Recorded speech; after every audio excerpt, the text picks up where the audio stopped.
So it is Wednesday, everybody, and I'm sure you guys know what that means by now. Brand new content for the Nether Update 1.16, and it's in the snapshot called 20W17A for the Java edition of Minecraft.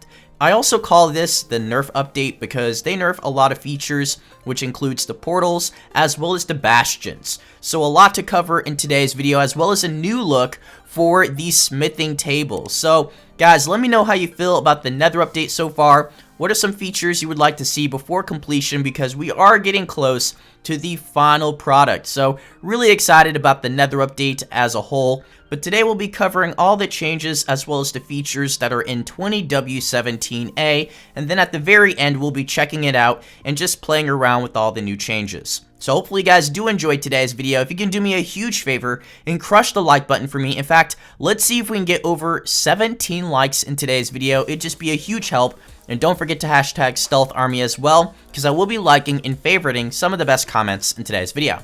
Now, we'll have all the information in the description if you guys want to check it out. But let's go ahead and kick it off by hopping onto Minecraft.net, and let's see what they have to say about 20W17A. This week's snapshot brings you some tweaks, bug fixes, and technical changes. We also have a survey up so that you can tell us what you think about the Nether update. You can find it by clicking here. We would very much appreciate it if you could take the time and fill it out. New features in 20W17A include added an entity distance scale option ranging from 50% to 500%. Difficulty and game rules can now be changed from Create World screen. Changes in 20W17A include improved smithing table UI. Ruined portals now spawn less frequently. Renamed Soulfire Torch and Soulfire Lantern to Soul Torch and Soul Lantern. Tweaked Bastion Remnant loot. So, can I get a moment of silence for the netherite armor that we were able to find in the Bastions? That's no longer a thing. Instead, we're going to find plenty of diamond armor, so we'll check it out in just a second. Walls now create posts under more things, like pressure plates and banners. The single player button will jump directly to Create World screen if there's no worlds to select. So we'll have all the technical changes in the description as well if you guys want to check that out. But let's go ahead and actually check out some of the things we just briefly went over, starting with creating a new world, and you have some new game rules. It's a lot simpler and it's just more convenient as well. I actually like this screen right here. We got disable elytra movement, we have respawn immediately. You can select all of these things, turn them off or on, including mobs, spawning, world updates, you got drops as well. Like, this is some really interesting stuff. Also chat, you got miscellaneous, so I'm sure a lot of people will really enjoy this, and it just simplifies things as well as just make it more convenient. But let's go ahead and check out the smithing table. So here we have the smithing table in all of its glory right here, and I remember when they introduced it in the 1.14 update, Village and Pillage, and everybody was speculating in terms of functionality and what would it do, how is it gonna work, and now that we have functionality and especially the upgraded appearance, let's check it out. Let's see what it's all about. We have some diamond leggings right here, and we got our handy dandy netherite ingot. So all we're gonna do is put our netherite ingot right there, and then voila, netherite leggings. And it also works for enchanted armor as well. None of my armor is enchanted, but really straightforward, very simple. In fact, the only thing they really did in terms of changes is, I believe, the appearance. And yeah, it still looks really great, really simple. And I'm sure they could actually still use the crafting table. In all honesty, it's that simple and straightforward. But I'm sure they just wanted to do something different and change it up, which I love. Let me know what you guys think about the smithing table and the design, the functionality, the UI. But let's go ahead and move on to the portals, which we've been showcasing the portals in great detail. We've been doing live streams of them. We've also been just doing a lot of videos on the portals. I'm a huge fan of them. I will say they've just been spawning way too frequently. I guess the best way to showcase this is just to show you guys some previous live streams where we go around the world. We literally find like 20 portals. A ton of portals are all over the place. They're just scattered everywhere. So they were definitely way too common. I think we can all agree that the portals were just way too common, even though they're just so fun to look at and discover the loot.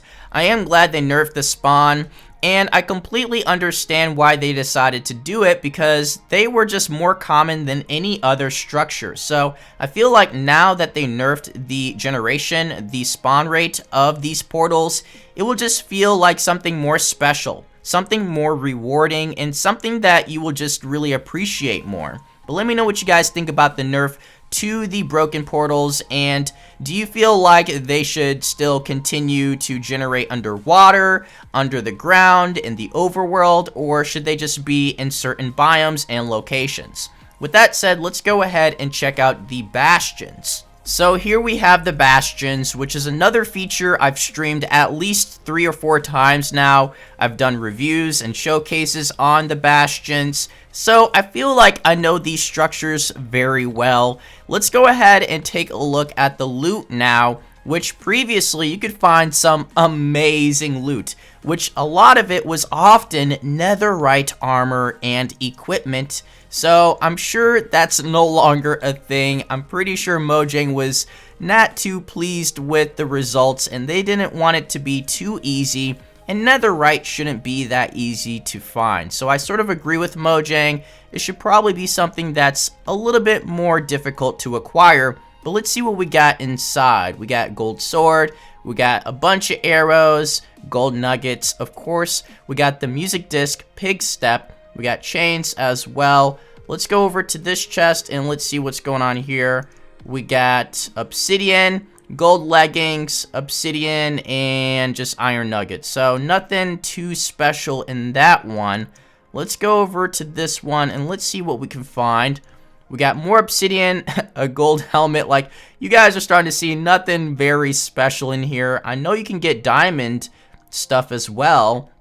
We got soul speed books, which is really nice. Soul speed 3 and soul speed 2. We got gold chestplate, gold nuggets, just a bunch of random stuff, which isn't that rare at all.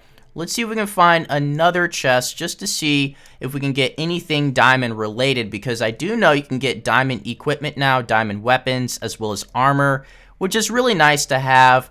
But, you know, it's definitely not as valuable as netherite armor, so I'm sure a lot of people are not going to be too pleased, but, you know, it's going to be more rewarding. Similar to the portals, it's like one of those things where you don't want it to be too common. You still want to be able to grind a little bit to acquire it, so I'm not that upset. I'm actually very happy with that change. Let's go to the very bottom and see if we can find another chest. If not, we will go look for another bastion. So we have another bastion right here, and can we just take a second to admire this entrance? It just looks amazing. Just look at the teeth, the face right there, or at least the skull. We got a bunch of gold right there as well, but it's all about the loot. So let's go inside and let's see if we can find anything rare or something that's just worth coming here, because it's still very dangerous. So they definitely have to reward you somehow.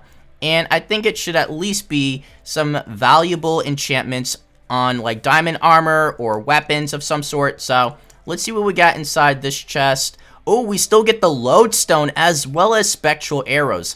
Definitely the lodestone is worth it. One of the best items in this update right now. So I like what I'm seeing so far. Let's go over here. Can we get some diamond stuff? Possibly some diamond armor would be very lovely as well. Where's the chest at? It should be, maybe it's behind this lava. I can't tell right now. So I was able to find the next chest room right here. Let's see what we got. We got gold boots. We got some gold ingots, string, arrows, magma cream. Just some random stuff. Let's see what's inside this one.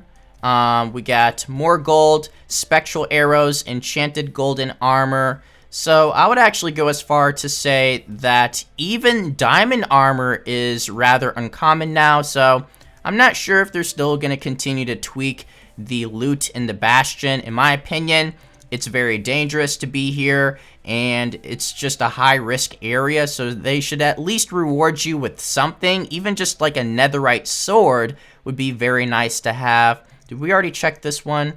Wow, a bunch of arrows, a sword, a music disc. I think we already checked this one.